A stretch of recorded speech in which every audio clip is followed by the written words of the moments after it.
Yeah, Well, so Let's let's have some start off. fun. we are live, Yeah. guys. All Hey, right, Sean. we're here.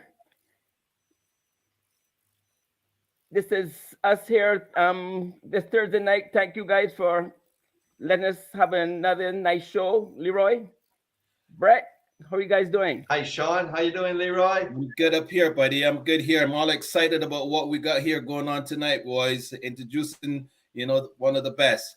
Sean, over to Best in you. the business, the best in the business, man. I mean, Sandy Hawley, for the time I came to Canada, well, even before I came to Canada, I remember Yes. myself and Ricky Griffith as youngsters in Barbados. His dad gave us a magazine with Sandy's. It was world record at time, 515 wins, most a jockey ever won. And from then we knew about Sandy, and then we came to Canada. Ricky, Brett, you guys all rode with him. I just worked watching all the magic, and I got the privilege to sit next to Sandy Hawley in the Woodbine Luck- Jocks room for 6 Lucky years you. straight. Lucky you. Lucky you. Lucky you. Tulips to you, Brad. It was great. Sandy was, I would say, the most comfortable person to be around. Great. I had Ricky Griffith on my left and Sandy on my right. Wow. Lucky guy. All right. Well, let's not waste no time because Yes. we have Let's get this. some bills to pay, and we have Yes. some introductions of some talent that was from Barbados to introduce to our audience too before we start the show. So Let's get this show on the road. All right, let's go, guys.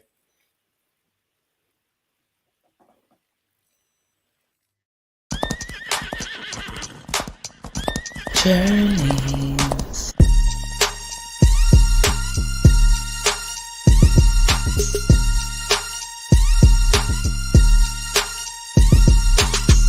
Special guest, Sandy Hawley. Sandy Hawley. Sandy Hawley.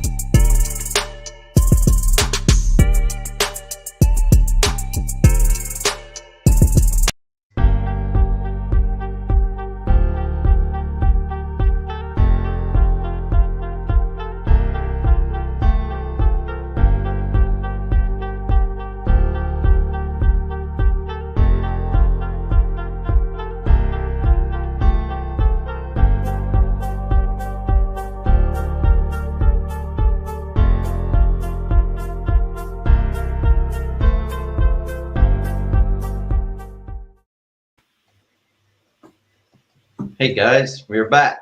All right.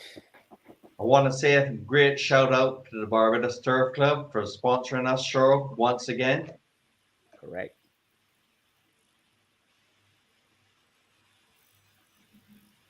Leroy, how are you doing, man? I'm doing good again, buddy. I'm doing good. Like I said, I'm excited.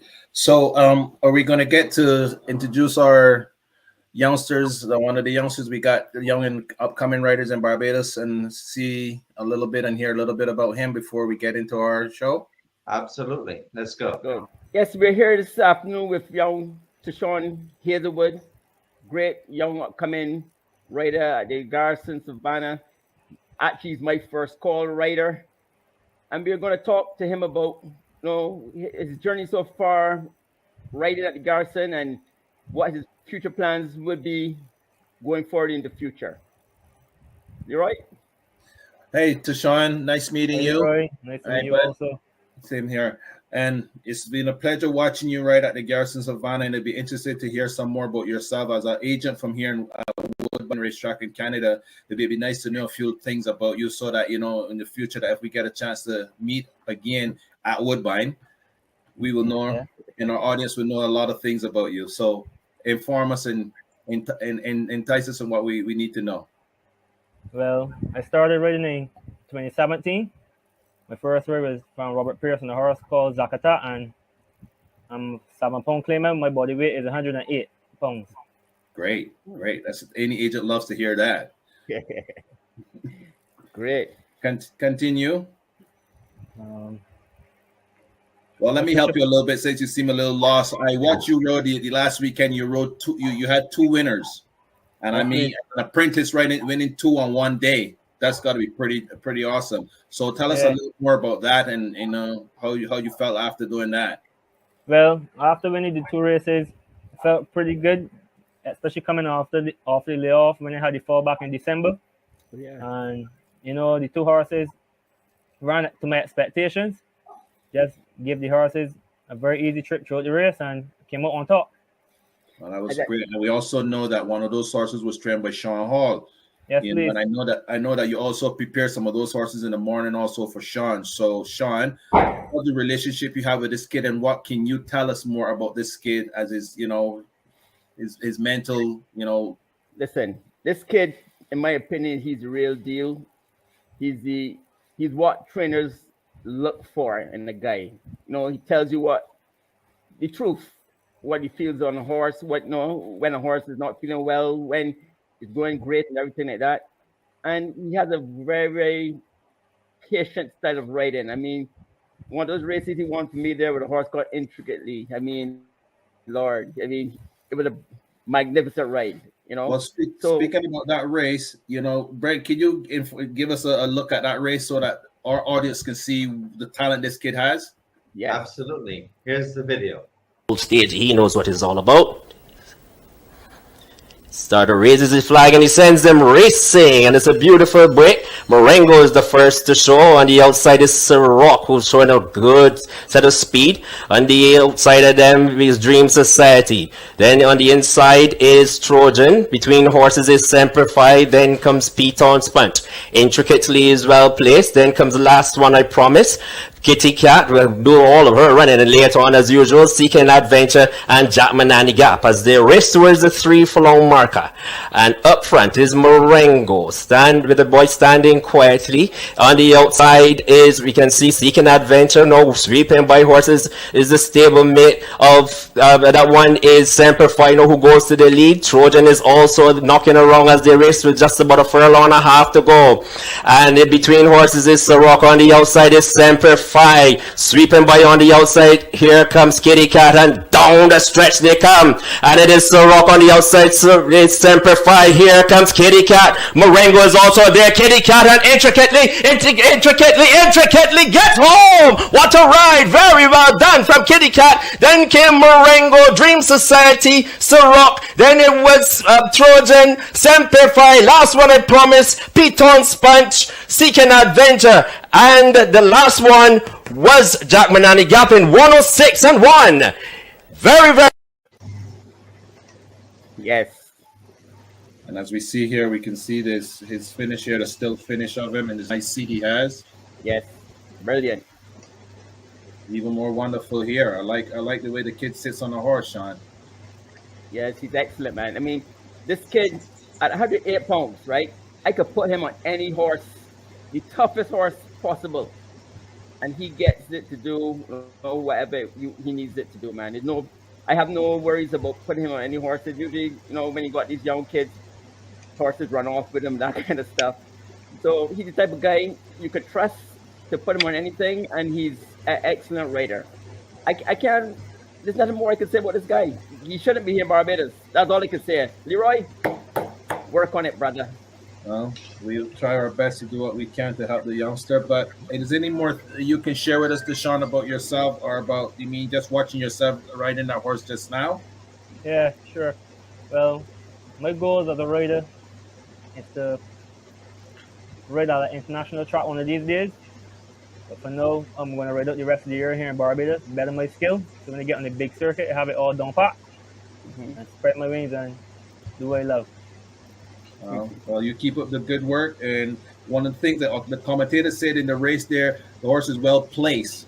So that's something, which was very, very well. And you kept the horse in the right place. And when it's time to produce it, you did produce it. And, the great job Sean has done training this horse. Let's don't forget that Sean is part of the team, and both of you guys. Sean does an excellent job. Thank you. Good. Well said, buddy. Well said. Thanks, brother. You're welcome. Okay. All right. Well, So, Tashawn Hazelwood, he is our upcoming star here at the Garrison. We plan to highlight a lot of these youngsters in the future. It's a part of our sponsorship with the Garrison Savannah, showcasing everything about the Garrison. I mean, and he's our first showcase for the day. Okay, well said, well done, guys. And we're looking forward to seeing the next guy up. A youngster, keep the good work up. We wanted you to Thank you, win the Leroy. champion of Princess this year. Okay, that's your goal. Yeah, that's my goal. Well, my goal actually is to win both. Well, hey, I love it. I love your mentality, kid. I like your That's the goal. mentality. All right, all right. Well, let's keep the good Brilliant. work, the hard work up, and keep doing it. So Absolutely. we're looking forward to see more of you. Yeah, sure, no problem. You Okay. will see more of me, actually. You Okay. will see more of me. All right. Wow. All right, guys. That was wonderful. But hey, we got one of the greatest waiting. We can't keep him waiting no longer, Very guys. longer. No longer. 10 Do the minutes is thing. too long to keep a man like this man waiting. So Yes. here we are. Yes. Welcome to Great. Sandy Hawley. Sandy Hawley. Welcome. Hello there. Let me address you as hello, sir. Yeah. How Well, much for you? well, like Sean said, we know what this show is all about, Sandy. It's about your journey. And there's so many people out there I know that heard about your journey, especially here in Canada already. But we got a lot of audience in Barbados that doesn't really know a lot about your journey. They saw a lot of them might seen you right there, but it doesn't really know a lot about your journey. So please, sir, just enlighten us and let us know all about it. The show is Well, yours. I was, you know what, I was very lucky in life, and throughout my whole career, I've been very lucky too, being in the right place at the right time. And, you know, Brett Callahan knows that getting on the right horses is very, very important. Mhm. And I started off with a trainer called Duke Campbell, and I knew nothing at all about horses. I went to a place called Winfield Farms in Oshawa, where I grew up, Oshawa, Ontario. And I went and I met a trainer there by the name of Duke Campbell. And Mr. Campbell was actually boarding his horses there at the time. And it's funny, he said he wanted to take a look at my hands. So I showed him my hands. I thought maybe he wanted to see if I was a hard worker, but he actually, what he wanted to see my hands, and he looked down at my feet. Yes. And if I had have had like size 9 shoes and big hands, that means I was going to be a big kid. But That's right. he realized that I was going to stay small. Mhm. So he said, well, I'll take you to Woodbine and see how you like it. Like, I had no idea. I didn't even know what a hay net was. You guys know what hay net is. Yeah. You know, I know there's some people that are listening right now that maybe not know what a hay net is, but I Yes. didn't know what a hay net was. Right. So I had to learn from the bottom and work my way up. You know, I started walking horses. I walked horses for a couple of months. Then he had me grooming horses right away, and I groomed horses for a whole year before I learned how to ride. And Wow. Duke Campbell used to let me ride the horses around the shed roll. And so for a whole year, I groomed horses. For a whole year, I exercised horses and learned how to ride. And, you know, Duke Campbell, you know, he took me under his wing and he taught me all the fundamentals, slowly but surely. And then he introduced me to an agent called Colin Wick. And I Wow. think Rick Callahan is Great familiar Colin with Wick. Colin Wick. Colin, yeah. And talking about the right place at the right time, when he introduced me to Colin Wick, I think I was wrestling with one of the other exercise boys. He said, Sandy, break it up. I had somebody want to introduce you. So he introduced me to Colin Wick. He shook my hand. And, you know, looking back now, I had no idea what kind of an agent he was and how instrumental he was going to be to my career. Like, he was tremendous. He was, in my estimation, well, he was definitely the best agent in Canada. In my estimation, he may have been the best agent in North America as well. And that Wow. includes the world, because back then they didn't have agents in Europe. So he was absolutely amazing. How good he was. People loved him. And he could handicap. He was a tremendous handicapper. So, you know, I had Did Duke he Campbell sit on my down side. and watch races with you and Not help really. walk you through? No? Not really. What was his style? What did you Um, like about it? Well, he'd have a few cocktails with the trainers and get mounts up. And I know not too long ago you had Roger Atfield on your show, and he got a few mounts off of him as well. Yeah. So He for was- a young agent like myself today, Sandy, we have so much technology. You know, what I mean, we have computers, all sort of things. In those days, those guys just had pen and paper. So I can imagine. You know what's really funny is you mentioned that is because Alex Solis' son, or not Alex Solis, Jose Santos' son, Santos, son, Yeah. yeah. he's an agent now. He's And pretty you're sharp. talking about technology. He He's has pretty sharp. he has 8 riders. Yes, Wow. yes. I follow him on How Twitter. can, you have, Yeah. how can you have 8 riders? He said, well, I have 2 riders in each state. Yes. Wow. Each Yeah. state, you're allowed to have 2 riders. Yes. He's got 8 riders, and most of them are leading riders. So Yes. Wow. Pretty good. he does a Pretty tremendous job. And you're talking about technology changing. It is definitely changing. good. Yeah. Yeah. Yeah. No. Wow. But like I said, I was so lucky to have an agent like Colin Wick. He was old school, and he did a tremendous job no matter where we went. Mhm. You know, we went to Florida together. We went to Maryland together. We went to Arkansas. We went to California. And anywhere we went, he did a tremendous job. He was unbelievable. So But Having Duke Campbell and Colin Wick on my side, I couldn't miss. wow. Wow. Go ahead, Sean. Yeah. No, but what we want to say too, your talent, you had to be showing talent from very, very young. I mean, 1966, 17 years old. yeah, to go with Colin Wick, your talent also had to be really, really shining at that stage of, because guys like Emil Ramsamy took a year to learn to ride and that kind of stuff. You took a couple of years before you got to the track? I was on the track for 2 years before I got to ride my First got first to race. ride, yeah. Yeah, right. So your talent, you obviously had to be showing a lot of talent from the time you got to the track then. I mean, to get Yeah. Colin Wick to really play interest in you. Well, like he said, Sean, he was at the right place at the right time, Yeah, and being yeah. introduced with, and Duke Campbell was such a big inspiration to him that he introduced, because Duke is who introduced you to Colin, right, Sandy? He Yeah. was. Yeah. And Yeah. Duke Campbell had 40 horses in his barn. Wow. Wow. I remember I was under contract to one of his owners, Mr. Hayes, at the time. Uh-huh. And I remember I was just riding horses for Mr. Hayes. I was riding the odd outside horse. And I was riding for Duke Campbell. I was riding a few of his horses in his barn. And I remember the one time I was on a horse and I kind of fell back in the horse's mouth coming out of the gate. And I finished third. I probably should have won the race. Mhm. But, just being a young rider and learning and everything, it was a mistake that I made.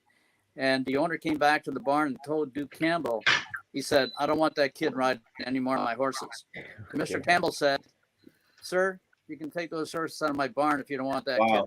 kid riding anymore. Wow. He said, Well, a year from That's now, a lot of you can be-" support. That's a lot of support. It was. That was a lot of support. So was in unbelievable. 1968, all right, again in October 14th of October 1968, that was your first winner. Can you remember the horse? It was a horse called Fly Alone. Okay, well, we got something to show you here. Oh, you got to be kidding. Yeah, that's Mr. Campbell. That's Fly Alone. Unbelievable. And you see your signatures on it too, Sandy. Wow. You know what? I'm glad I remember that horse's name. Good job, Brad. I love to see the people on the racetrack. And lucky number 8, Sandy Hawley. Yeah. Wow. I was a little skinnier back then, Brad. You see I that? think Sandy needed to go into the sauna 0 days that I raced at Woodbine. He went in just to freshen up and have a go with the guys. Yeah, I was one of the lucky ones. I used to take a fudgicle into the jockey's room, and I know Chris Griffiths and a bunch of the boys used to be in there, and I'd take a fudgicle in there, and I say, I got to get out of here. My fudgicle's melting, and they gave me a hard time. So you went on to win 3 more races in that first year, Sandy, right? And then you went on. Then after that, you become a North American top apprentice in 1969. 69. Yes. Yes. Duke 69. Campbell didn't want my apprenticeship to start yet. He wanted me to have a full year. Okay. He wanted me to take the winter off, and the next spring, once I won my 5th race, then my apprenticeship started. Yeah. It's I think it was 40 wins or 1 year, whichever came last, that your apprenticeship lasted for. Okay. So yeah, but anyways, I was pretty lucky along the way with guys like Duke Campbell and Colin Wick, but very, very lucky guy. Wow. Well, we need that in this game, right? We always say we need that in this game, right? So Definitely. that was very interesting. Yeah. So in we go on to we go from the 60s now to the 70s. Because the 70s, you know, you had a lot of good luck in the 70s also. You know, 70, 72, 73, 76, and 7. You did some had a lot of accomplishments also, winning over 442 races. You Yeah, know. I remember Colin Wick 2 years in a row. I think it was 71 and 72. We'd won over 400 races each year. And my agent Colin Wick, Right. we were actually riding in Maryland for the winter, and he said we're having a New Year's drink, and we had a good year and everything. And I'm having a beer with my agent, and Colin said to me, "Hey Sandy," he said, "how about next year we try and break Shoemaker's record?" And he had 486 wins, and I thought, well, Yeah. I'm not sure if we can do that, but he said, well, let's tell the media we're going to try and win 500 races. How about that? Yeah. And I was having a couple of beers and said, yeah, let's go for it. Well, the next day was New Year's Day, and we're riding at Laurel, Maryland. And Colin said to me, okay. So I rode that day, and after the races, I saw Colin, and he said, well, we only have 498 to go. I won 2 races that day. So you remember how much you walked away with that year? Yeah, we ended up with 515. 515. Wow. That's right. Yeah. 73, yeah. So you did break really Shoemaker's record. Well, we did, and actually Shoemaker's record lasted for 25 years. Mhm. And I Wow. thought, man, this might be a record. You know, records are made to be broken, but Yeah. it might last for 30 years. You never know. Yeah. Guess what? And he's my best friend now. Here, I'm here in Kentucky. A guy called Chris McCarron broke my record the next year. Wow. Very nice. Wow. The very next year. Yeah. Well, My wife, Carew, she asked me, she said, Sandy, did Shoemaker call you and congratulate you? I said, yeah, actually he did. And Yeah. he said, did you call Chris and congratulate Chris? And I said, I did, but he wouldn't accept my charges.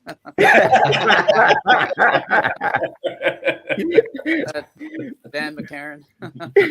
But Wow. Sandy, what did you really have to do to win 500 races? Like, did you ride twice a day, day and night, and that kind of stuff?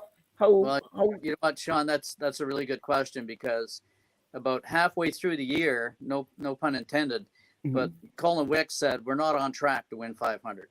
Like, Wow. we have to do something else. So he came up with a bright idea. I think we had about 3 months left in the year, and we went to Greenwood. It was 6 days a week, so we didn't have to worry about that.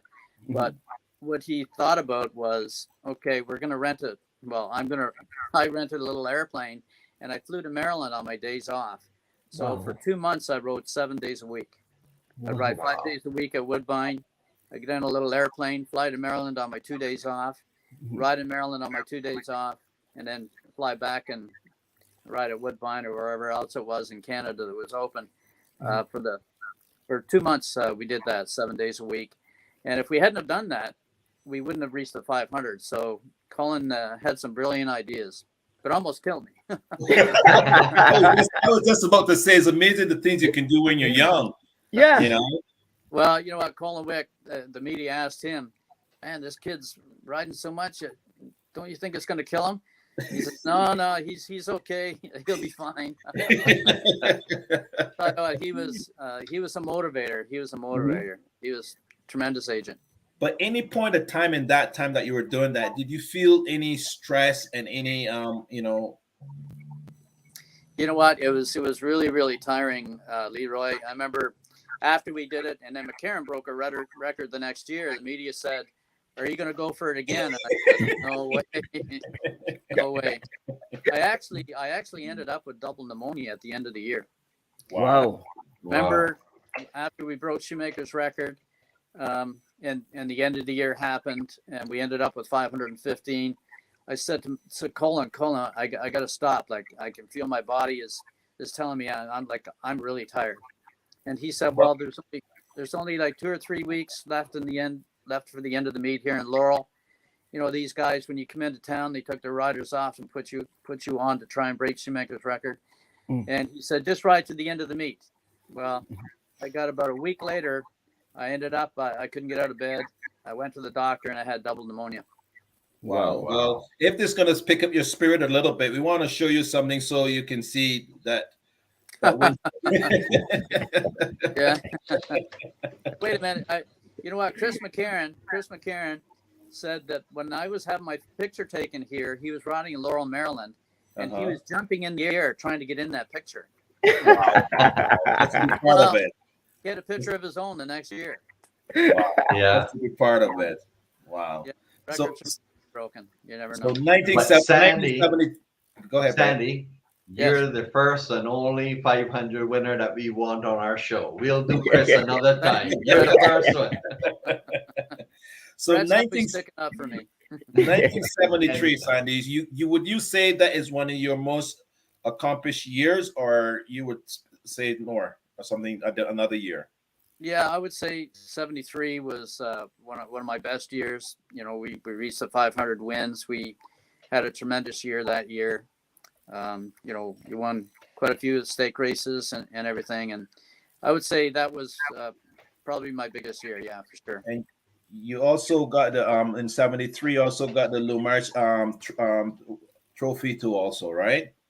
Yeah, that was for Athlete of the Year in Canada, which, wow, that was a tremendous honor. Tremendous. Wow. You also got that award twice, not just once, twice. Or were you one of the only guys, jockeys ever to get it in Canada? Yeah. I think I was the only jockey, and I think it was, you're right, I think it was 73 and 76. Yes. Okay, now we know the Queen's Plate is one of our major races in Canada, or one of the bigger prestige races in Canada. And we're going back a bit because we were 73, but we want to keep a 2 years back, 3 years, sorry. 1970 was your first Queen's Plate that you win? Yeah, I was on a horse called Almoner, and he was a great horse. He was a great horse. You know, to be able to win the Queen's Plate. We actually won the Queen's Plate, and then we won the Prince of Wales, and then it moved to the Prince of Wales, and then the next race was the Breeders, and we finished second in the Breeders, unfortunately. Wow. Well, how many Queen's Plates have you won altogether? Won 4 Queen's Plates altogether. 4 Queen's Plates. And let's talk about Prince of Wales since we're on that Breeders' Cup trail. I beg your pardon. What was that again, Leroy? Sorry, since we're on the Queen's Plate, we just want to. The Prince of Wales was the next one. How many Prince of Wales did you win? 4 Prince of Wales as well. Wow. And then Breeders. 3 Breeders. Yeah. Wow, you really dominate this. You took everything away from all the other guys. It looks like. What about the Oaks?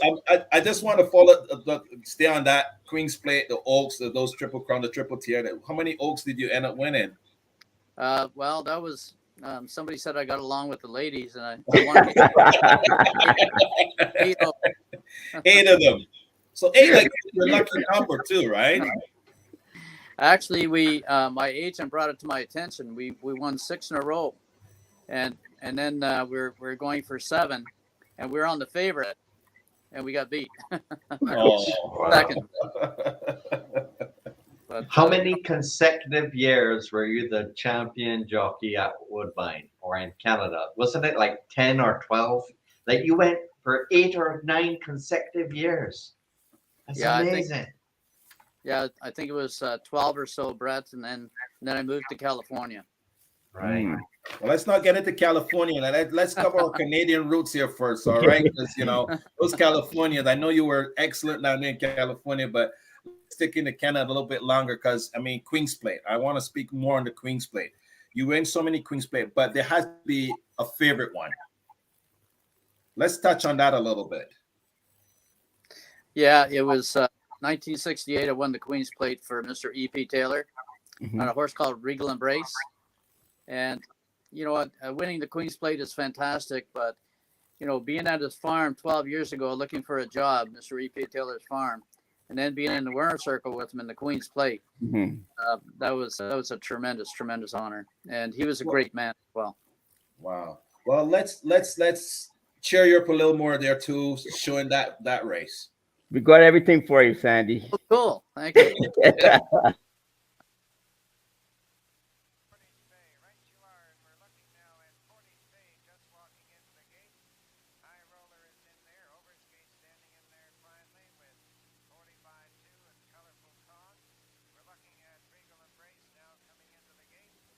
So just now we're going to show you the race as they're loading into the gates for the Queen's Plate. I believe it's the 119th running of the Queen's Plate. They're at the post.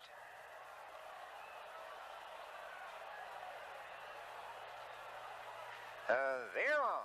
Overskate reaches for the lead with Lalazane now coming on to challenge. As High Roller now comes away quickly in the center. Regal Embrace and now Lucky Colonel S closing up very quickly on the outside to take over the lead. And here they come through the stretch for the first time. Lucky Colonel S has the lead by a head. Regal Embrace coming on the inside to challenge. 40 by 2 moving up third. High Roller is fourth. Overskate is fifth. Lalazane is sixth. Maple Grove seventh. Colorful Con, Preacher Joe, Portage Bay, and Pleasure Bent. And there they go around the clubhouse turn as Regal Embrace now takes over the lead by a neck. Regal Embrace by a half. Lucky Colonel S right alongside. 40 by 2 is third along the rail. High Roller is fourth. Moving into the backstretch, Regal Embrace on top by half a length. Lucky Colonel S second. High Roller coming on third. 40 by 2 fourth. Overskate making a move fifth in the center. Colorful Con is sixth with Lalazane seventh. Pleasure Bend is eighth. Maple Grove is ninth. Preacher Joe is 10th and Portage Bay. And there they go around the far turn. Regal Embrace taking command by a length. Overskate coming on to challenge and High Roller on the outside. It is Regal Embrace on top. Overskate is second. High Roller is third. Lucky Colonel S fourth with Lalazane now fifth on the outside. Colorful Con, but Regal Embrace now shows the way by 2.5 lengths. They're coming up to the quarter, and it's Regal Embrace by 3. And here they come into the stretch. Regal Embrace by 3.5 lengths. Overskate second. Lalazane moving up third on the outside. 40 by 2. And Lucky Colonel S on the inside. It is Regal Embrace by 2.5. Overskate is game on the outside. It's going to be close, but it is Regal Embrace. Regal Embrace wins the plate. Overskate second. Lalazane third. Colorful Con fourth. Preacher Joe was fifth. Wow. There you go, Sandy. It's a good thing it wasn't a couple more jumps, and I think we would have been in trouble. Was he shortening it up on you? Well, not really, but Robin Platts was on a horse called Overskate, and he was a tremendous horse. He was. And Robin was one of the toughest riders I've ever ridden against. And I knew he was going to be coming, and I knew he was a horse to beat. So just before the quarter pole, you could see that I opened up about 3 lengths. I just let him roll. Okay, catch me if you can. But halfway around the turn, and that's right, Leroy. Catch me if you can. And luckily, we held on at the end. Wow.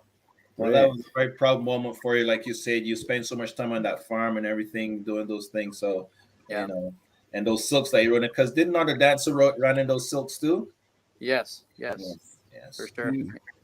Yeah. Did you have a favorite horse that you used to ride? You know what? That's a good question too, Sean, and probably wasn't the best horse I ever rode, but it was a horse called Shankai, and I'm going to go to California. Sorry, Leroy. Okay. He was a horse from California, and I think I rode him every start of his career, and I think he rode about 20 times, and as Brett knows, sometimes you ride a horse maybe 5 or 6 times, 8 or 10 times sometimes maybe, but never like 15 or 16 times. Like that's kind of unheard of. And I rode him every start he ever started. And he was in the paddock. He was cool, calm, and collected. I could have ponied the pony with him. He was that quiet. And when he got to the starting gate, he just started prancing. And once he started prancing, I know he knew he was ready to go. And he won a number of stake races in California. A horse called Shankai. He was a really, really good horse, and he was just the most beautiful horse that I've ever sat on going to the post. He was so cool, calm, and collected. So he was definitely my favorite horse because I rode him so many times, because he was such a good horse, and he was so quiet and calm going to the starting gate. So yeah, Sean, he was probably my favorite horse. Yeah, because amazing. I mean, every jock have a favorite, I know, and sometimes it's not the best you've ridden, but the personality of some of these horses really win you over more so than anything else, you know. But Sean, This guy's ridden over 31,455 I know. horses and to pick one.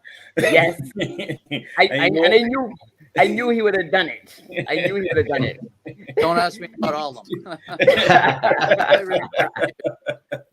you know, to say that for me as a horse person, you know, that's so nice to know that, you know, all those horses, although he wasn't the one that won the most prestige race or stuff like that, to say that, you know, it's amazing. And I spoke about that before, you know, on the show when I asked that question to Jono, you know, it's so thrilling to see that, you know what I mean? Wow. Well, I ended up winning 6,450 races, and like you mentioned, I rode over 31,000. And some of my buddies say, "What happened to the other 20,000? Like, what the heck happened to 21,000, 22,000?" And I say, "Well, that was my agent's fault." Come on, Sandy. I have to stand up for the agents here a little bit, you know. Give those guys a little break. But since you say that the races you won, you did something though. You came out of retirement to do something to give you that 50 to make that 5-0 at the end of the 450. Tell us a little bit about that. That's right, Leroy. Geez, I'm trying to think of how many years it was ago now. I keep saying 5 or 6. I think it was at least 10 years ago now. I rode in a Legends race at Santa Anita. Yes. Lafitte Tinkai called me up and he said, "Sandy said, we're trying to get this race together. We want to have 8 Hall of Fame jockeys from North America to participate in it. And your name come up. We want you to be part of it." I said, wow. That's tremendous. I said, "If you get it put together, please give me a call and let me know." In 2008. 2008. He gave me a call back and he says, "Sandy, we got the race together. So you're in. And it's funny, I hung up the phone, Leroy, and I'm going, "Oh crap." What did I do? I hadn't been on a horse, Brad, for like 10 years. 10 years. That long? Can I give away your age at that time, Sandy? Can I give away your age at that time? Yeah, I think I was 60 years old. No, he's saying 59. 59. I was close. 59, yeah. 59, yeah. Well, Angel Cordero was a little bit older than me, and Jacinto Vesquez was a little bit older than me, but other than that, I think I was the oldest rider, yeah. Wow. Wow. Was once I got How did you prepare for that? I had a month to get ready, Brett, and luckily I lived across from Winfield Farms at the time, and they were breaking babies and everything over there. So I asked them if I could come over and get on a few, and they said, "Yeah, no problem." And I think I weighed 122. When Sandy, they were breaking babies. You asked to get on a baby?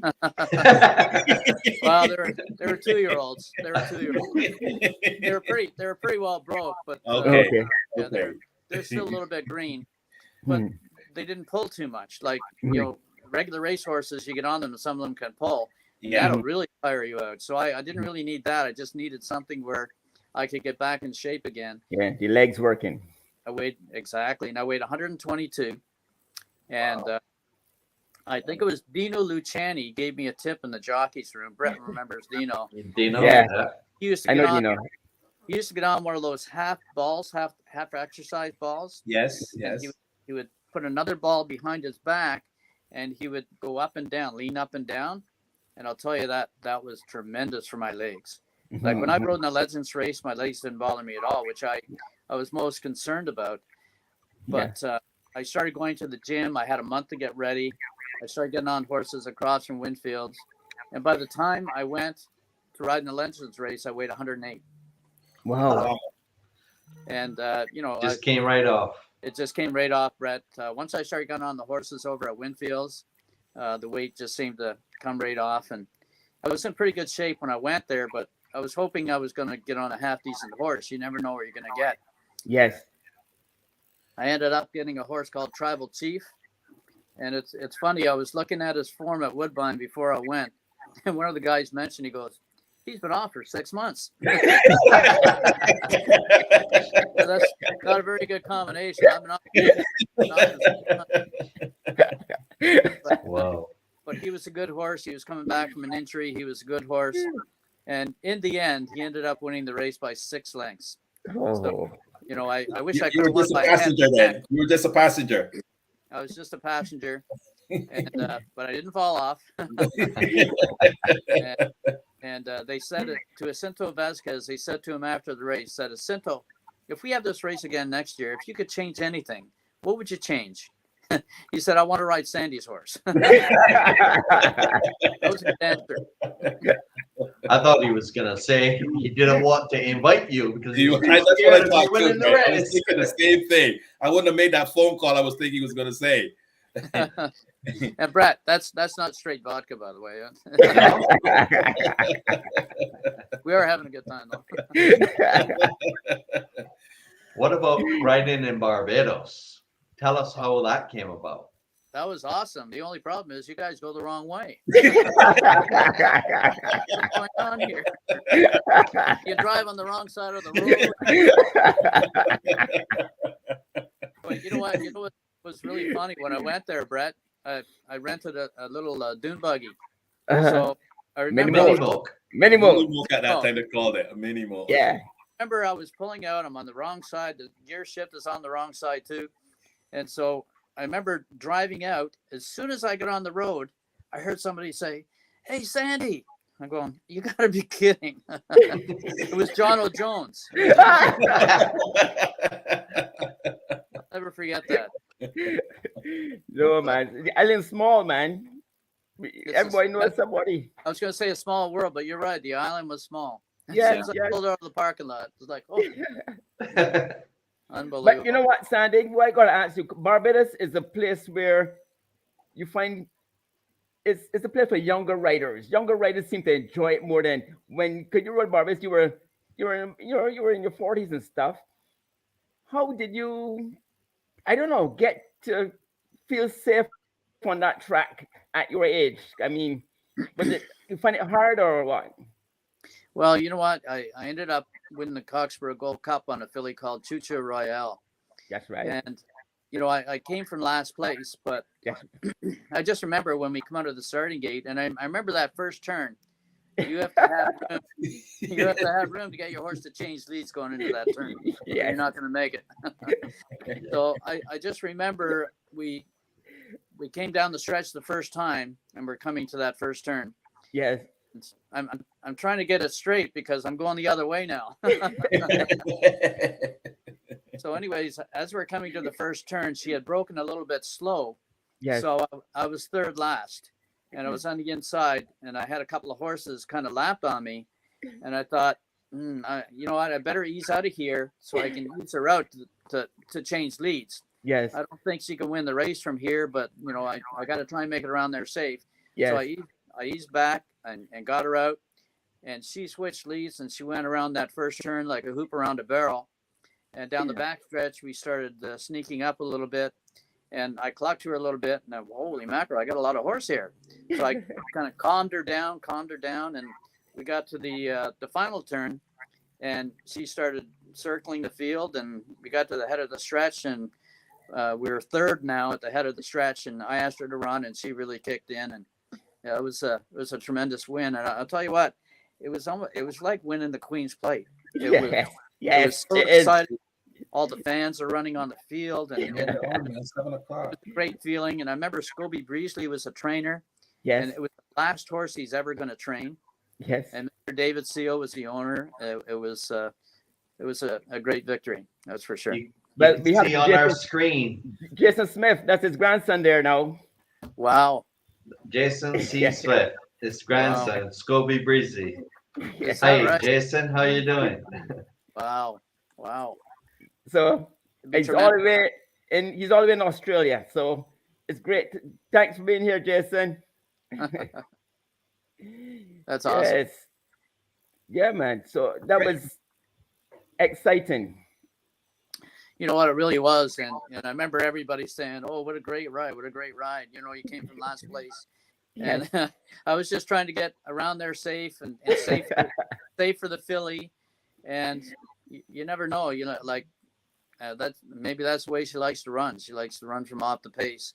But it was because she dwelled out of the starting gate a little bit that I had to ease her back around that first turn. Ended up working out really well. Yeah, because usually on the Garrison, because it's a speed favoring track, you know, it's tight and you always find the winners come for the first four horses. But you're the master, man. You got it done. I got lucky. I was on the right horse again that time. It was really a tremendous feeling, and especially for Mr. Beasley, Scobie Beasley. Yes. It was a tremendous honor. You know what, Sandy? The same thing you talked about earlier on about the guy looking at your hands and your feet. Mhm. When my dad, myself and Ricky Griffith, we were two youngsters. We were both about 11 or 12, and we went to see Scobie Beasley. He used to live on the west coast of the island. And Mhm. first he did, he looked at I was smaller than Ricky at the time, Wow. and he looked at my hands and my feet, and he said, Sean, whenever your careers are settled, you'll be 10 pounds heavier than Ricky. And, Wow, that's great. you know what I mean? I didn't have a career too long. Well, you ended up having a weight problem, but I'll tell you what, you guys from Barbados and all the islands, you guys can really Yes. ride, man. You guys can really ride. I remember I came back from California to ride at Woodbine, and I saw Ricky and I saw Chris Griffith as well. And I Yes. told Ricky, I said, man, if I had a barn full of horses, you guys be riding on my horses. You guys, Wow, they that's were very good to hear. I hope a tremendous lot of those riders. youngsters in Barbados hear what you just said, Sandy, because all those youngsters down there, Sean speaks about them a lot. Yeah. And I hope that those guys just hear what you just said, because that meant a lot to me also as a Barbadian guy. I'm not a jock, but I'm a Barbadian horseman, and I'm so happy to hear those words. But we just were speaking about Ricky. For me, and I mean for myself, like Sean, Ricky have paved a way for us in Canada. He was one of the first guys to come to Canada, and he paved a way for a lot of us. And I like on this show, want to mention his name every time I come on this show, because we owe so much to him. And I know you and him. I think there was a picture I saw with you and him. Oh, there it is. Yeah. It's like we're having a good time. I have to get that picture, man. You guys have to get that. Okay, problem. No problem. Brett, we'll get that to you. So back again, talk Well, about before Ricky. we go on, Leroy, I think I got the Choo Choo Royale Gold Cup You downloaded. do. You Let's do. take a look and Let's see go. if we can have that. Wow. Well, they're all in its Wow. team. They're on the orders for the 1993 Coxford Gold Cup. The light is flashing. They're on the orders, and away they go. A very level break, and Style and Flair shoot clear. She's in front already by 1 length. Nasco Dance also quickly out. Have a Heart is well away. Towards the outside, Littleton is there. Between horses comes Wings of a Dove. But as they come with just under a mile to run, it is Style and Flair in front. From on the outside, Nasco Dancer, Have a Heart tucking in on the inside. White on the outside comes Littleton, and Anidal tracking behind, and between horses comes Wings of a Dove. Down the home stretch for the first time, and it is Style and Flair in front by a length from Nasco Dancer. Have a Heart is in third position. Then comes Wings of a Dove Cancer. In Panama Peter comes next. Littleton is there. Towards the inside, Vicky, Jaffatika. On the outside comes Anidal. And the last one at the stage is Choo Choo Royale. 5.5 furlongs to go, and it's still Style and Flair who's making the running. From Nasco Dancer, Have a Heart, and Wings of a Dove.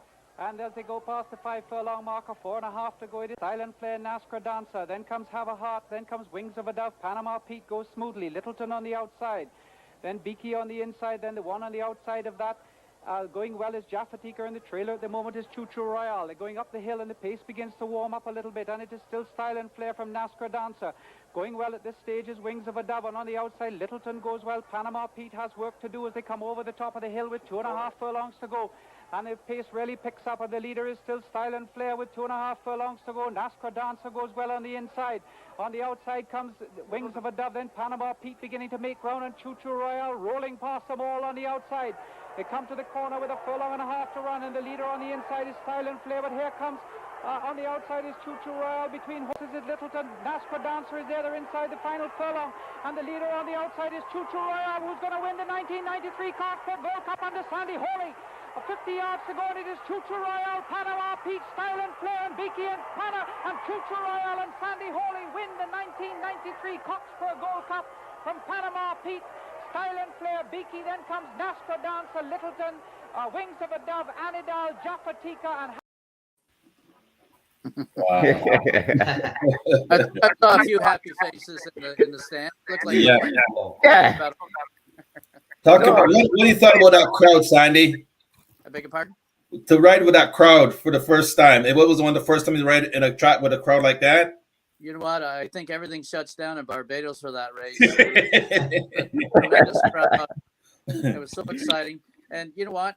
Choo Choo Royale, she was a bit feisty too. She liked to kick a little bit sometimes.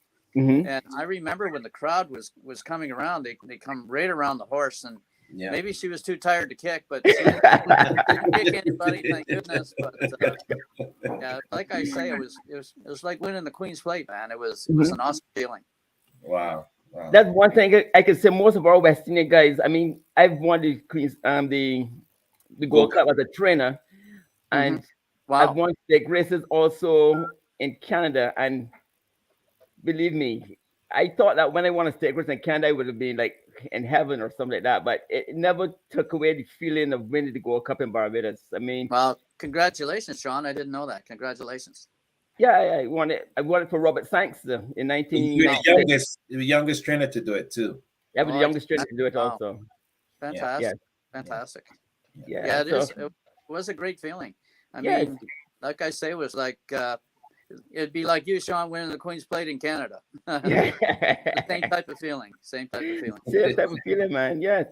But all our guys, all of them say the same thing. They love to win the Gold Cup in Barbados for some reason, and I'm happy to hear that you experienced that same feeling. I mean, it's great. Did you get a chance to experience any other things in Barbados when you were there?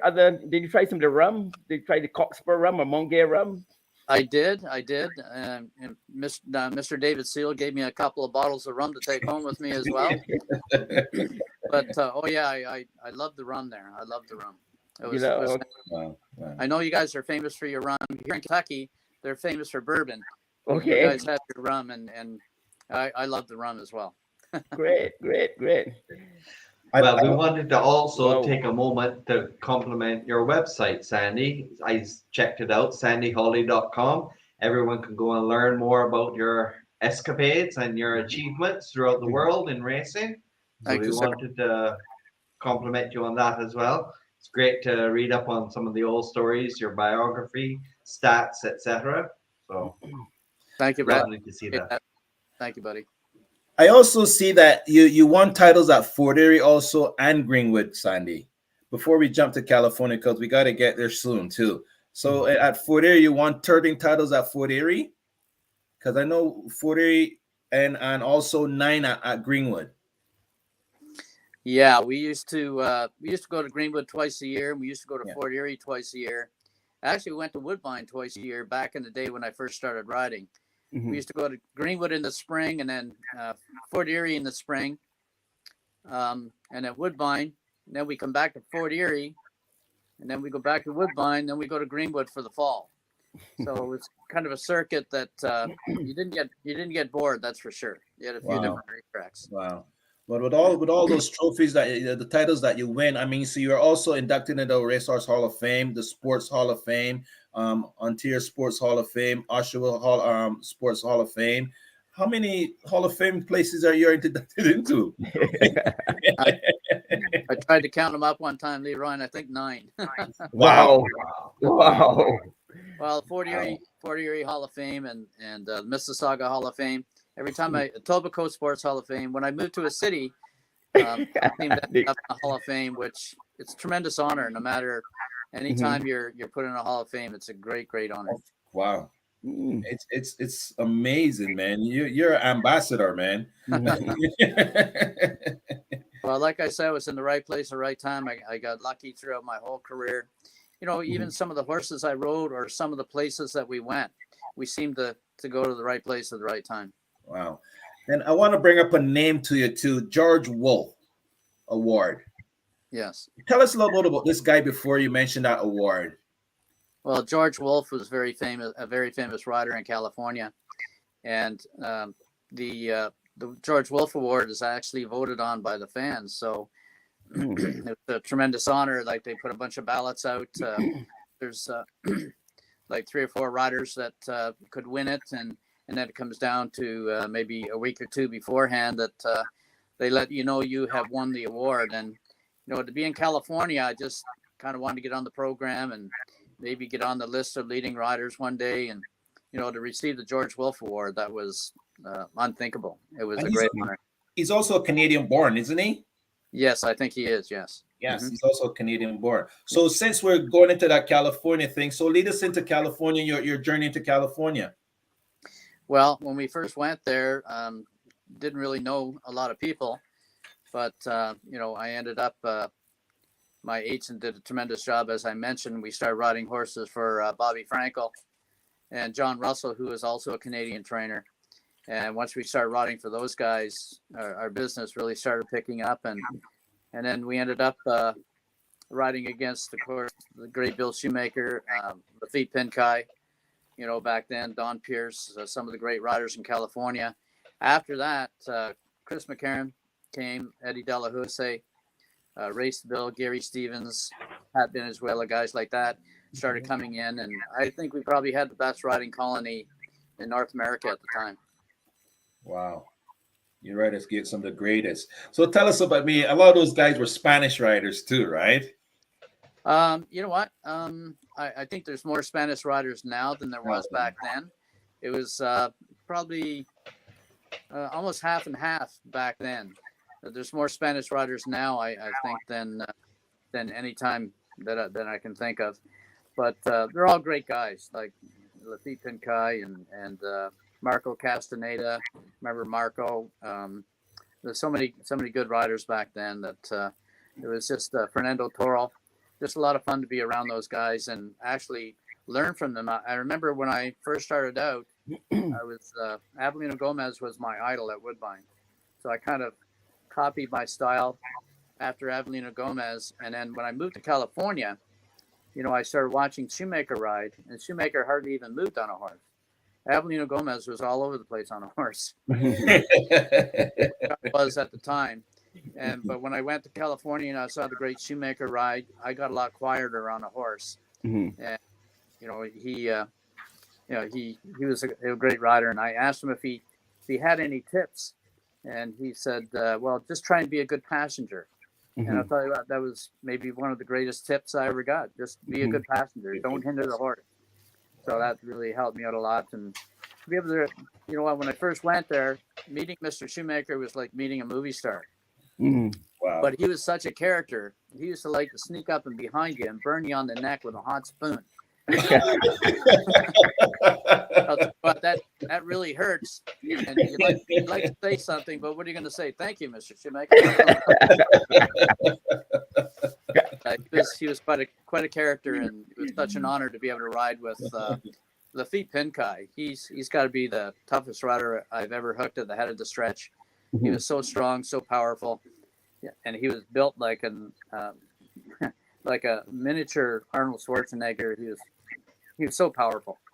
Yeah, I know. Funny enough, you should say Lafitte Pinkai, because Lafitte Pinkai told a friend of mine that you were the best jockey he ever rode against. He said some of those Spanish guys used to be talking Spanish to one another to let them know that you're covered, and you always outfox them. Is that any truth to that? Well, yeah, Lafitte did say that one time, and I said the same thing about him. I remember one time he told me, he said, "Sandy," he said, "I heard a whole bunch of hollering and screaming and whistling and everything." He said, "I thought somebody fell," and he said, "When I looked back, you were going by."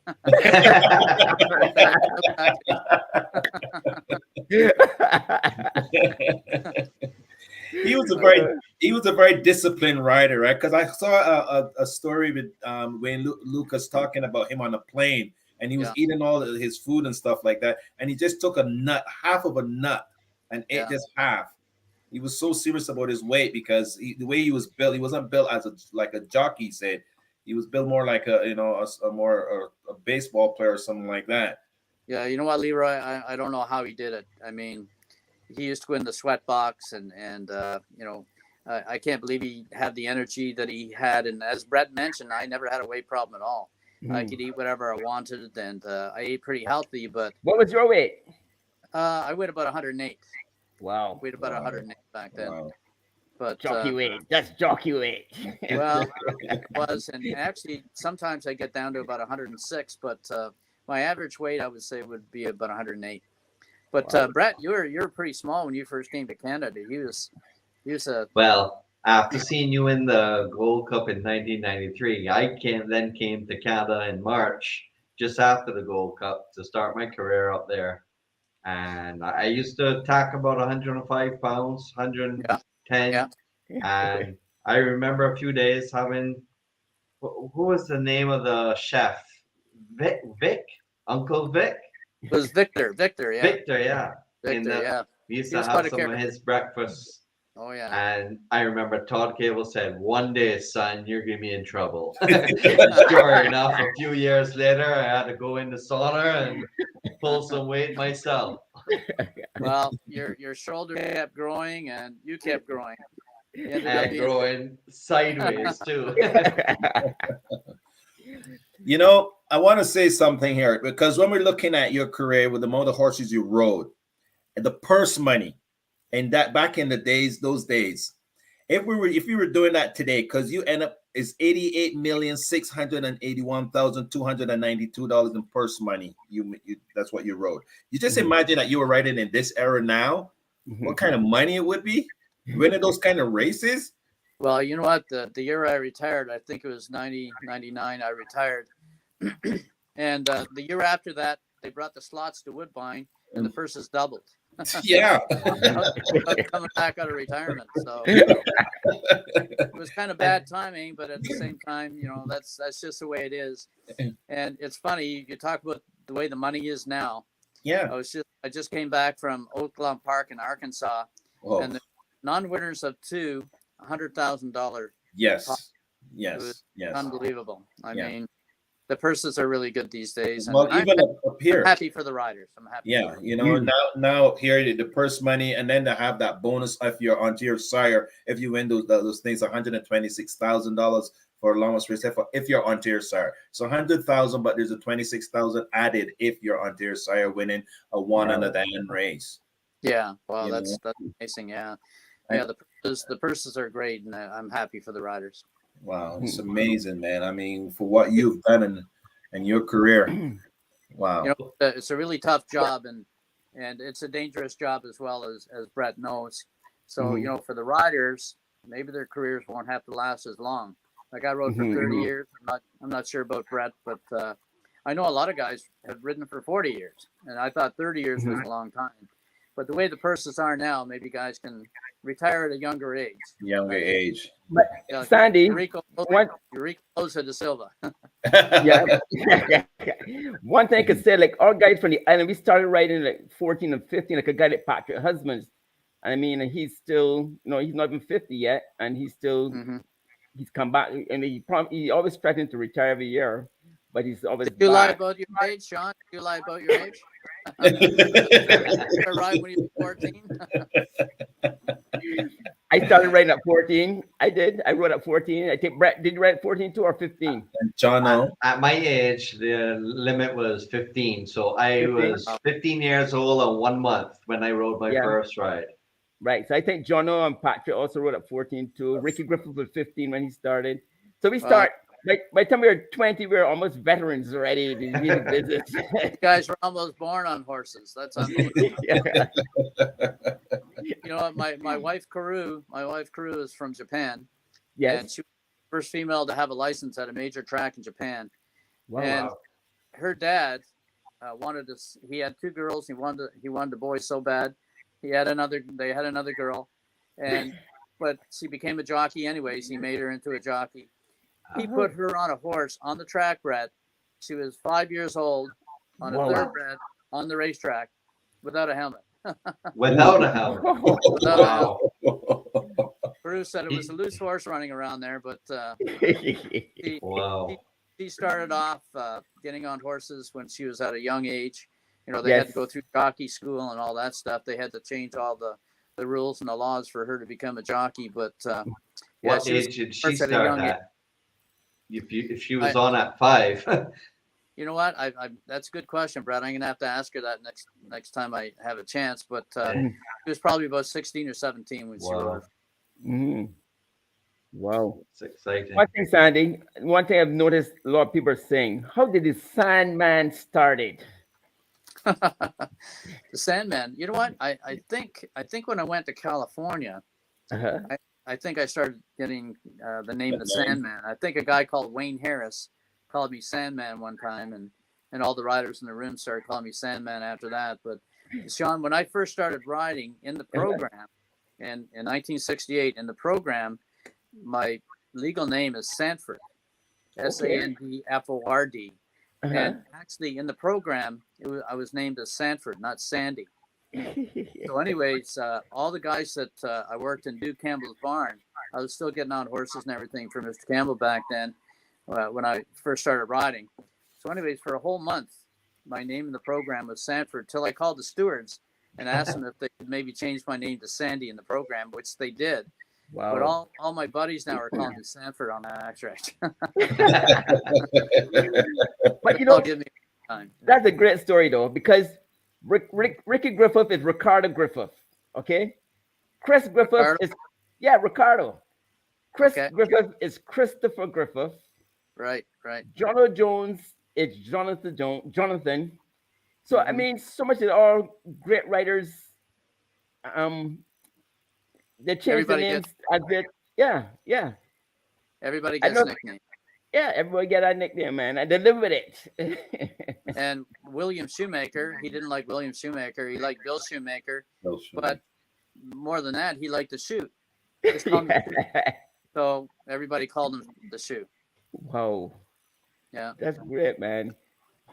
Well, Sandy, there was a part of your life that, you know, I was going to speak a little bit on your health, if you don't mind me speaking on that. And I mean, you know, in 1987, you were diagnosed with skin cancer. Could you share a little bit of that with us, if you don't mind, please? Yeah, Leroy, that was, in 67, not 67.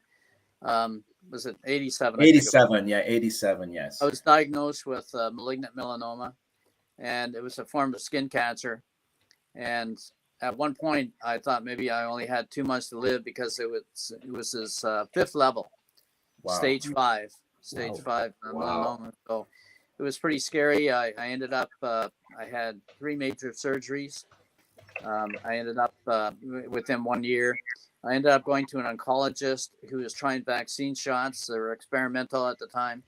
And I started these vaccine shots. But I really did. I remember going to ride in Kentucky, and I had a mole taken off my back. And the jockey in the jock's room said, "What's that scar on your back?" And I said, "Well, the doctor just said he's going to send this mole away to be analyzed, but he doesn't think it's melanoma." Anyways, he said, "Well, that's a good thing. I had a buddy that had that, and he only lasted for 2 months." So I go back and I get my biopsy. I got my biopsy. The plastic surgeon gave me the bad news. So as I'm driving home, being a hockey fan, I was thinking, I'm not going to know who was going to win the Stanley Cup this year.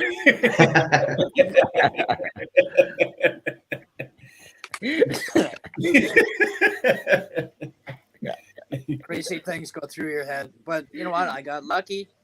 I got a great gynecologist. He started the vaccine shots on me, and they worked. Wow.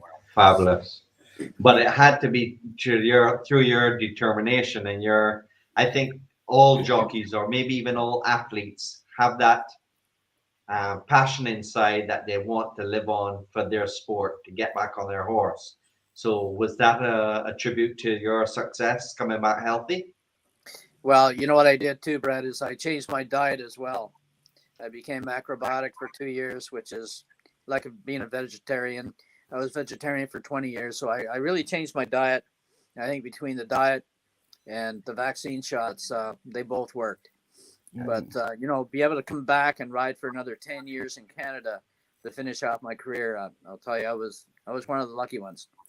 And God bless you. Did that slow down your momentum to going for 7,000? It probably did. I was off. I'm trying to think of how long I was off for. I was off for 2 or 3 months at a time, 2 or 3 times. Right. So, and I also missed a whole year. I had a horse flip over on top of me one time. I'm not sure if you were still riding then, Brett, or if you were riding then. I had a horse flip over on top of me in post parade. And I broke my pelvis, shattered my vertebrae, severed my urethra, separated my shoulder, and broke ribs. Other than that, I was okay.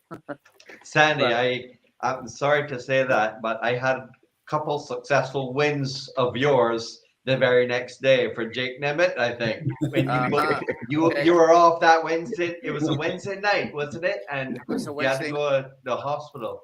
That's right. That's right. I was off for 8 months with that one. Yeah. I So picked is up that a few winners. Sorry about that. That's okay, Brett. was that the only time But that it- Ricky Griffith made those comments about you?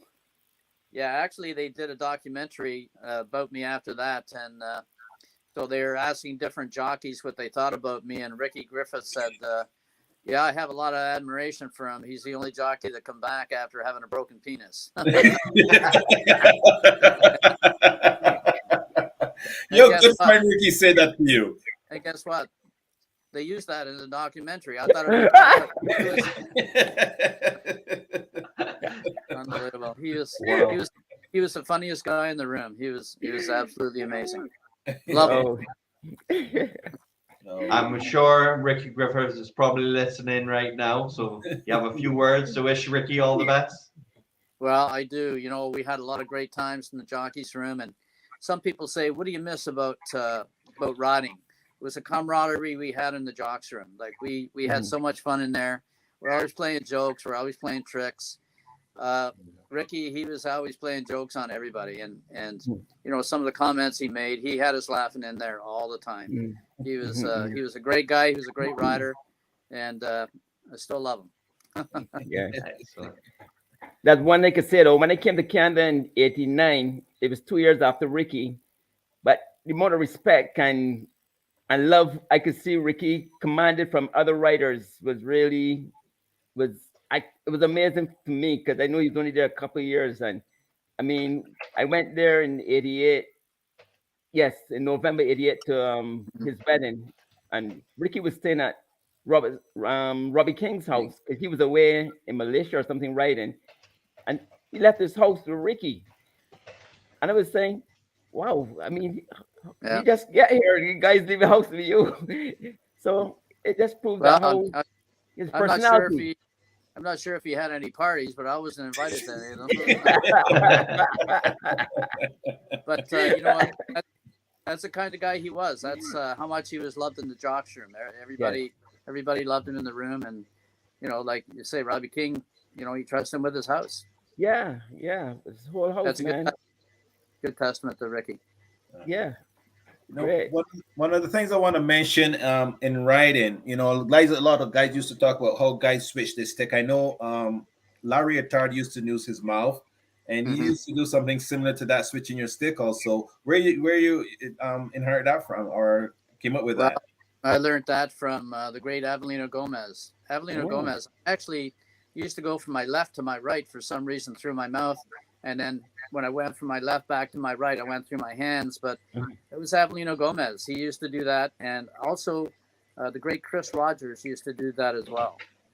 And you know, riding with those guys and seeing them do it, and you know, I guess they had good reason to do it. But I remember when I went to California, and I asked Mr. Shoemaker, I said, "Shoot," I said, "what do you think? Like, I switched sticks from my left to right through my hand, through my mouth.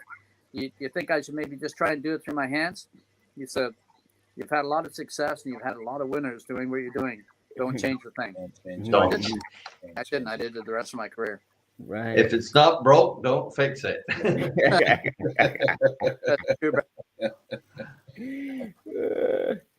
Wow. That's great, man. Well, But you guys have a great show. You guys have a great Pleasure Appreciate you having you, coming on. Mr. It's a pleasure having you. When I made that phone call to you and to ask you to do that, and when you accepted, it was like, wow. I said, I'm going to be a kid in a candy store having Sandy Hawley on. When I shared it with Sean, you know, he was like, you know, also in the same place too. So to have you on our show, this is the highlight of this show for me so far. And we've had 3 Hall of Famers on here so far. yes. And another upcoming Hall of Famer, which would be, you know, so it's been That's a awesome. pleasure. It's been a pleasure. So Well, you know what? You guys have a great show and you have a fun show as well. that's And it. Yeah. That's what it's all Light, about. and that's the way it should be. That's it's all That's about. right. You know, That's right. So Thank you. we're gonna say thank you, and hope you all the best in the rest of your career. Whatever. What are you doing now, son? You just retired and just enjoying life? Yeah, I'm just I'm I'm kind of semi-retired now. I worked for Woodbine up until COVID hit, and I was working part-time for Woodbine, but now that COVID hit, when the fans weren't in the stands, and so I ended up not working for them anymore, and I moved down here to Kentucky. I'm living here with my wife Peru, and so just kind of semi-retired now. Okay, so we'll soon you back up the road, Desta, for a visit or something one day too. Now then, right? Look forward to seeing you guys again. It's great seeing you guys. Great to be on your show. Thank you. Yeah. Okay. Well, it's been a pleasure, and like I said, any last words, Sean? Boy, I thank you so much for this, Sandy. It's a pleasure.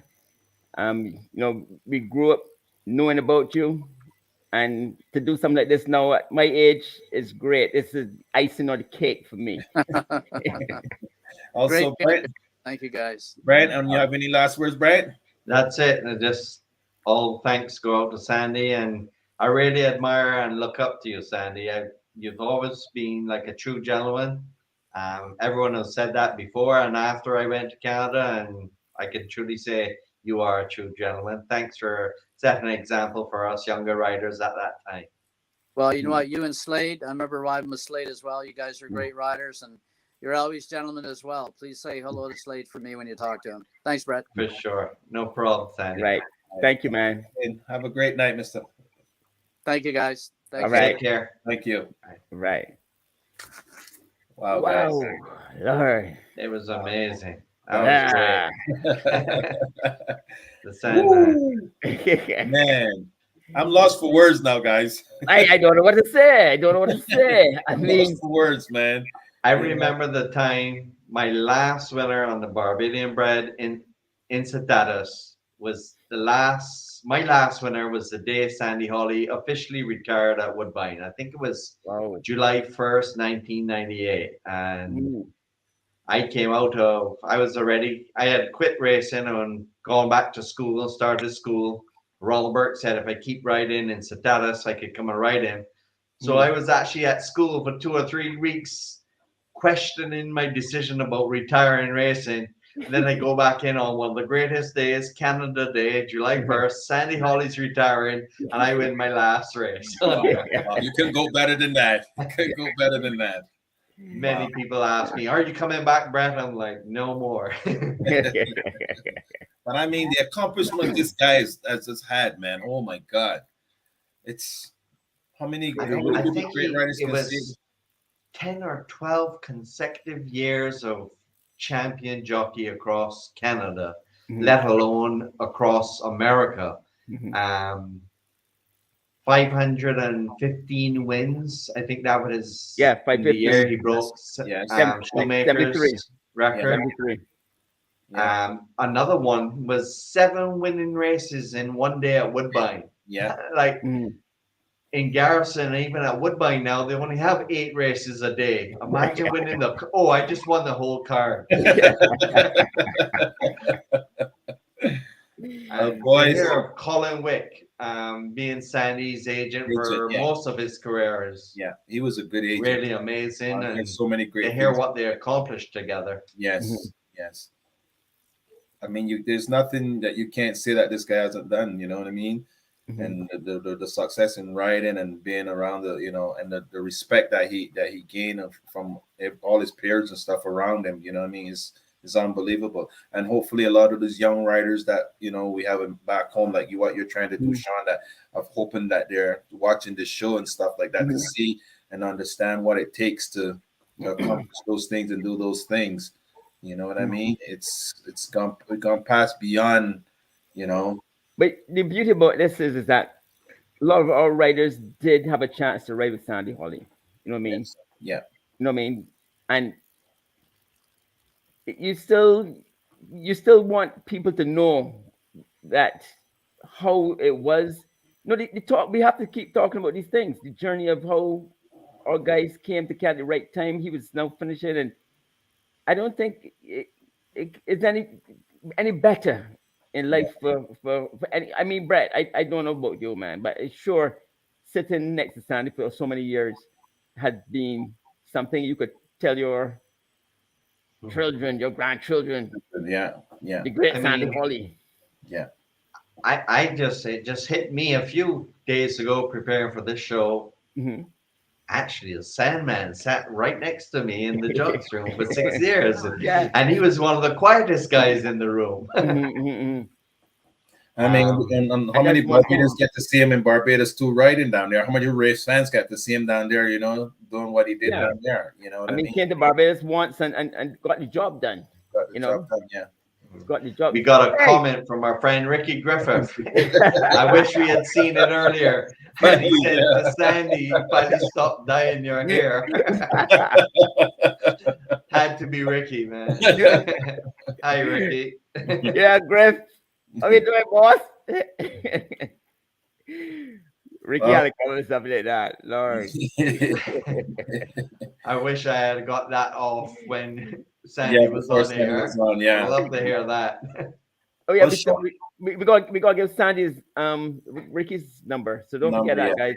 Yeah. Yeah, Sean, Sandy, you'll you do set that. off to do some you set off to do something in creating this show, Sean. And I Mhm. mean, hey, I hope you got to be pretty proud of yourself and the things that and where it's going and the direction it's going in right now and the people that we're having on it. And you know what I mean? And I hope you get to those youngsters and Barbados that you're really trying to touch with the sponsorship of the Barbados Turf Club and trying to bring on a rider every show. Yes. I mean, who's the next rider you're looking forward to bring on? I'm not familiar with those guys down there. A The lot of writer I'm bringing is Ray Williams, Sovereign tell us Award winner in Canada. tell us a little bit about him. Like I said, I'm not familiar with him. I'm not familiar. Those guys down there. When I came to Canada, a lot of those guys were probably a year old, or some of them weren't even born. Well, Ray left Barbados not doing no, he didn't win a lot of races or anything like that when he left Barbados. Okay, And somehow he's very tall guy too, eh? He's really tall, but he's very slim. But he's managed to win the Sovereign Award out west, and okay, he's the only other jockey other than Patrick Husbands to win the Sovereign Award from Barbados. So he's in wow. Barbados right now. I guess we're gonna talk to him and find out, I mean, what it was like winning the Sovereign Award and what he's doing in Barbados still. Okay. So And we're praying. since we on the thing and we were talking about our young writers down there, the accomplishments and stuff like that. There's some person there also asking a question: who's the next person we have up on our show? So can Well, you? I don't know if we want to lose that one as yet. You don't want to lose. You want to keep that one quiet for now. Yes, You don't want to uh, shake with our yes, audience right now. yeah, Okay. we can keep that one quiet. You keep that one on the wraps for right now. Yes, Okay. yes, yes. Little secret. Sorry, guys. I tried for you, but Sean decided he's gonna have tight lips on this one. So he's We must call be have this some one pressure. quiet. We keep it this one quiet. I think he have me also in a little suspension too. So hey, I I'm don't think he sorry. even told me yet. Yeah, so he's been a little secretive on our show right now. Sorry, guys. That's okay. I know he's got something good up his sleeve, so Yes, something to look forward to. So don't yes. be upset. I'm not upset. You guys don't be upset. Everyone just needs to remember that our shows are mostly on Thursday nights at 7 p.m. Beijing time or Eastern Standard Time, 7 p.m. on Thursday nights. Well, I And we hope know Peter a few people hooked on yesterday looking for us. Yes. So hopefully we'll spread the word and let everyone know we'll be here in our usual spot on a Thursday evening. All right. And I know like you're using that word Bajan time, you know what I mean? And I like Peter Gaskin, you're in Canada now. Stop calling 10 minutes after the show and find out where the show's on at 7 o'clock on Thursday nights, Peter. Okay. Please cut out that Bajan time thing. All right. We want to be a little more punctual here. But I'm saying that Shirley King said that the show was very smooth, and I thank you, Shirley. You all remember this is our second show. Am I right? This is episode 2 of the first Episode season, 2, and we look first forward season. to 10 more So scheduled episodes coming up. I think we'll get smoother. Don't worry. We're learning as we're going on here, right? We're learning. We're Well, what we learning. would like to do is invite our listeners to submit their comments and questions so that we can ask Sandy while he's on air or even off air. But in future shows, if you're listening and you have some questions you would like us to propose to our special guest, by all means, reach out, drop us a note on Facebook, YouTube, We'd Yes. love to hear from you guys. We learned the system. We're trying to improve in that department, and we will continue to get better, people. We will. Javon Javon. Corbin here is saying that, another great show. So thank you. Thank Yes, you man. very much. That's my big man there, man. He helps me every Saturday when I run. Thank you, Javon. Okay. So you got a lot of fans following you, Sean. Yeah, this youngster, he's only 11 years old, man. Wow. Well, Great going, kid. the future Yes, of the he's the game. future. The future. The You know future what is I right. mean? Yeah. We got kids So- 11 years old watching this show, man. Great. I love it. So I know the show with John was a little more fun, but with Sandy, we had to, we still had a great show with Sandy. We had a little fun in between here and there too. But with a man with those accomplishments, we know we had to be a little more, a little more sharper and stuff like that. Yes. And so we always have to. We're gonna have some shows that we can have a lot of fun, and some shows that we're gonna have to a little bit, pull our socks up a little bit. But a lot of great comments are now coming in. Yes. Please Thank keep you, sharing Racing us, guys. Yeah. And let's Racing not forget Team our Live, man. let's not forget our sponsors here, okay, guys? I know we Yes. mentioned them earlier, Yes. and stuff like that, Yes. but let's not forget our sponsors. And hopefully, you can get Rosette on here one day to show, Yes. to speak a little bit, Sean, and we can work on that. And one thing too, we got to remember. Thank you, Damien. Leroy is out sharp again. No, what we got to do is encourage Barbadians in outside the racetrack and stuff to when they're, don't forget the online betting. They must bet a few dollars in the coppers back home. Don't forget that. Yes. But Sean, it's so great that the Barbados Turf Club now offers that online wagering on Yes. all their races. Yes, yes, So it would be so great for our local Barbadians overseas, all the expatriates, that's to right. sign up for an account at the Barbados Turf Club and try and make a little money and That's support the Barbados Turf Club. We'd love to get that support. Not only the online wagering, but you can watch live. I believe there's racing next Correct. Wednesday, 6 days away.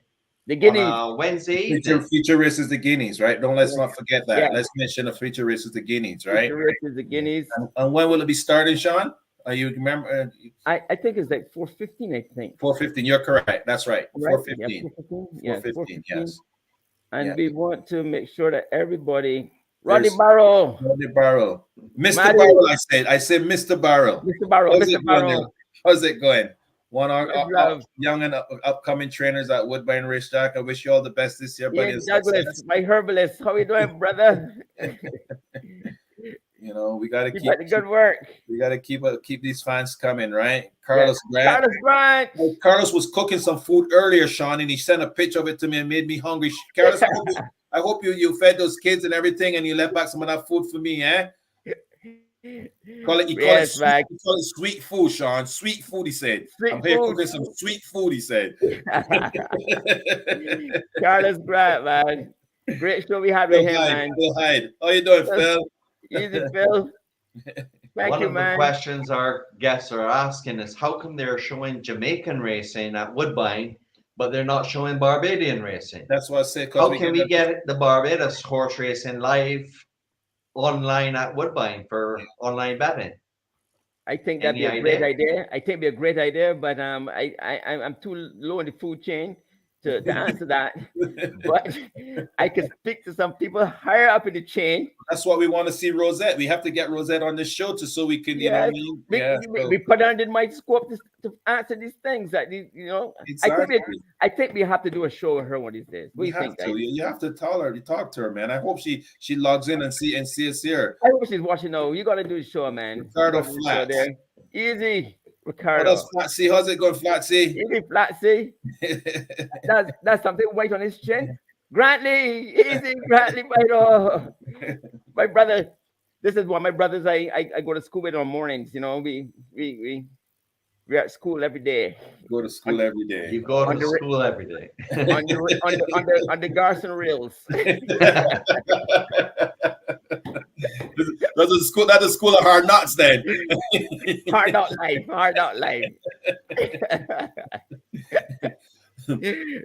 Yes. Here's Mr. Tyler. Tyler. We have to bring this guy on as one of our guest hosts one night, eh?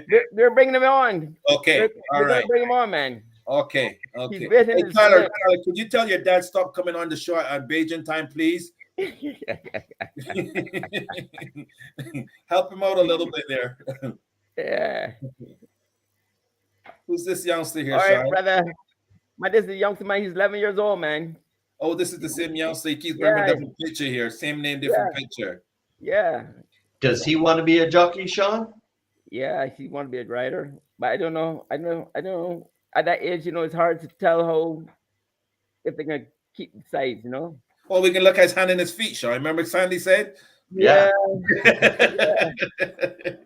But my hand's still small for man, and I could have fooled some people, but I was still 10 pounds heavier than Ricky Griffith whenever. You hang out at Frederica shop too much, Sean. That was your problem. I don't think so. I think the 6'2" of my father was the bigger problem. Okay, that's okay. I didn't want to go there, but I just 220 pounds. I think that was the problem, man. Well, and Damien City was an hour late too. Another Beijing time, man. You guys got to stop this, man. Don't worry, they watch it on YouTube. We need you guys from a little earlier, man. We want to create that big audience, from the word go. You know what I mean? Yeah. Got a lot of good comments, and we just invite everyone to continue to like our Facebook page, our YouTube channel, subscribe, be the first to be notified when we're having our upcoming shows. We're going to have a huge announcement, we hope, in coming days when Sean releases to everyone our next guest. Mm-hmm. So Correct. Everyone needs to stay tuned. Be sure to like that page, share it among your friends and family. Be sure to listen in afterwards. You might have missed a few things along the way. You can easily hit replay. Okay, sounds good. Correct. All right, guys. So we're going to wrap this thing up. Yes. I'm going to say good night to our fans and looking forward to next Thursday. And Thank also, everybody for listening, man. our race day is going to be the day before. Our next race is going to be the day before our next show. Yes, correct. So we'll have a lot to speak about what our races are too, Sean. And do you have any horses running on that day, Sean? I have a few horses running, yes. And, okay, well, have them ready so that we can go online and bet on these horses. I gave away a tip last time on the show, and my horse won. Sean, your turn. No problem, man. I think I could back you up on that. Okay. I will back you up on that. Okay. You saw the great ride, the great patch your husband's put down last week, did you? Yes, I did. Okay, well, that was a tip that I gave away on this show. And I saw somebody who was very happy about it.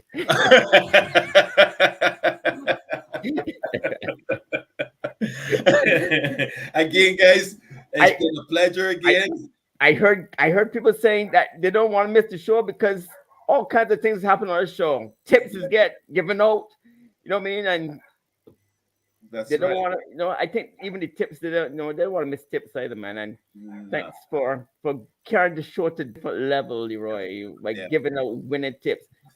How much that horse paid to win? 7 and change. All right. Yeah, she wasn't the favorite, so which was good. All right. Mr. Husband's put on a beautiful ride. He didn't cock the stick. I don't want to get a little cocky on here, but and I know Mr. Tyler Gaston might have something to say about that, but I won't go. I hope he doesn't go there. Any hot tips coming up this week, Leroy? No, I have no hot tips coming up this week. I was looking forward to Sean giving us one for next Wednesday before the next show so that I can make a little Beijing money, but he's not letting nothing out. He's very tight-lipped about what's coming up next Thursday, and he's very tight-lipped about giving us a tip, Brent. Could you help us out, Brent? I'm sorry, man. I don't have the answer. Okay. If I did, I wouldn't be here. Well, listen, or I will say for this, Jockler, but she's not going to pay him much. She should be the favorite in that race. Okay. All right. Okay. And Miss Savvy running for the first time. Well, we got win for betting and everything in Barbados too, so you can use those horses as key bets, right? So let's not forget that because our horse is going to pay much, we can key those two horses and use all in part of this betting too. Remember that. You know what I mean? And there's high fives and all that in Barbados too. You know, Barbados racing, as you know, betting has stepped up a bit, so we can do all those things in Barbados also. So that's why we should get online and bet a little bit, so we can, guys. We're gonna take Sean's word here for that, and we're gonna use his horses as key bets in our win 4 or pick 5, whatever the case may be. How about that? Correct. Have you guys heard of any of the rules? You're spoken that like a true gambler. Have you guys heard of the recent rules around North America with how many times the whip rules? That again? Somebody, Tyler Gaskin, is saying that you can't cock your stick at Woodbine. Is that true? Yes, you can't cock your stick at Woodbine. You have to hit backhand. Backward, but that's for a little while now. Everything is backhand now. Yeah, it started last year, right? Yeah. So everything is backhanded now, and you can't cock the whip no more. Now, do you see Patrick new whipping style? Yes, I've witnessed that. I said that I had to comment to him that at his age, he's a brave guy to change up everything like that, you know. Yeah, no choice, right? You know, some guys can get it done one way, and some guys can do it the other. The leading rider, Kazushi, he's pretty good at doing it. You know, so. But hey, this is the thing with it. The rules are now with whipping now. You know, a lot of guys in the States are still able to do it. You know what I mean? But unfortunately, at Woodbine, we have to do it the way they ask us to do it. You know, so we have to follow the rules, right? Right? In horse racing, there are rules. You're stewards in at Garrison Savannah. We have to follow the rules and try to make this game safe too, right, for everyone. Absolutely.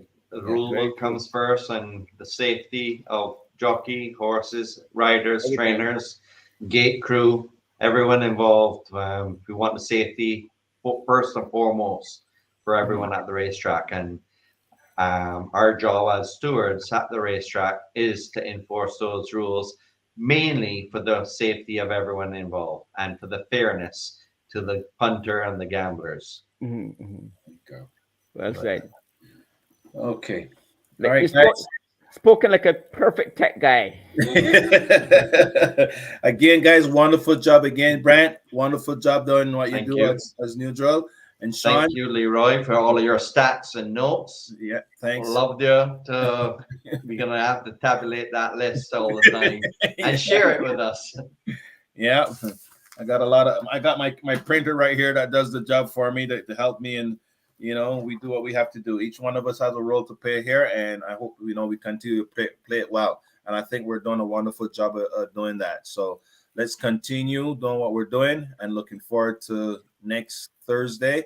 And you guys have a wonderful. Well, before we go, I wanted to remind Sean, he wanted to invite some people, all of our listeners. Sean, what was that?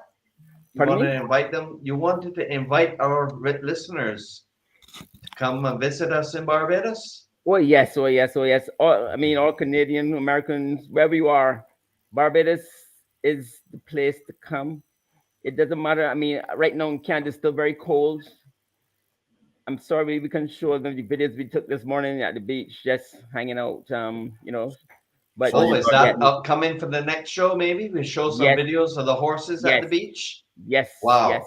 Horses at the beach. Did they get a suntan? Well, you know, we have a new sponsor also, and we couldn't get things up today, but we'll be up next week with our new sponsor, showing a lot more about Barbados and you know the beauty, the greatness that we have to offer. The beautiful, everything is nice here in Barbados at this time of year. We can go fishing with John also too, eh? Yes, John Jones. Captain John Jones. Okay. Yes. Well, summer's coming up right now, boys, up here. So we aren't going to be seeing us coming down there right now. But when the weather changes back, yes, we definitely will be hoping to see a lot of us coming down. I'm sure a few Canadians are coming within the next month. I'm sure of that. Okay. So, well, we invite all of our listeners. Come on, visit Barbados. All right. All right, guys. All right, guys. Show. Okay. We'll end up here. Yes. Have a good night, guys. Good night. God bless.